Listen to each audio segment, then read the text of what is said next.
we did a decent job on him. I started with half on him just because I wanted a little more size, and it also allowed me to put more size on Peter with having Nigel guard him. And I think both Jared and Peter are terrific players. And I know Peter had 17 and a half, and I wasn't really happy with that. But at the same time, he had 17, and we were able to somewhat contain Utah and having the foul trouble. So, I think defensively we've gotten better. I think we're better at protecting the rim. We weren't good early, but we got better as the game went on. And I think we really made them work. And I think also our offense has started to evolve to help our defense. We're getting better offensively, and we're becoming more difficult to guard. We're becoming more multidimensional. So we put a lot of stress on teams on their defensive end, which hopefully impacts what they can do offensively. Talk a little bit about the, you talked about the leadership that you have on your team. How do they help out Ethan Happ, and how does Ethan Happ help out them? How does that work? Well, everything, I've always been a believer that we can talk a lot about leadership, and we can talk about past experiences, and obviously Ethan went head-to-head with Frank Kaminsky last year every day in practice, and he learned a lot there. But the greatest teacher of all, whether it's leadership or anything on the floor, is experience.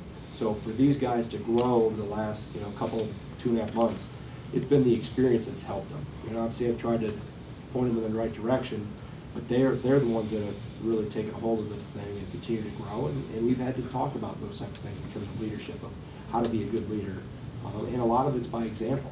A lot of it's by forming good habits and being held accountable every day. So those things, I think, for the younger guys, or I should say younger guys, Hayes and Koenig, that haven't been in that role before, it had taken them a little while to grow into that, and we're not there yet. We can still get a lot better in areas, and they can become better leaders, and they will as they continue to grow. Kind of a follow-up, how has Ethan Happ progressed experience-wise? Well, he's taken advantage of his opportunities. I think that's the best thing you can say, that he's matured a lot. I thought he really, and here recently too, because I thought he really played well the second half of the Michigan State game a week ago, and he really played well, Sunday against Illinois. And with a young player, you always worry about inconsistency, being up and down a little bit, and he struggled and has gone through that this year, which is normal.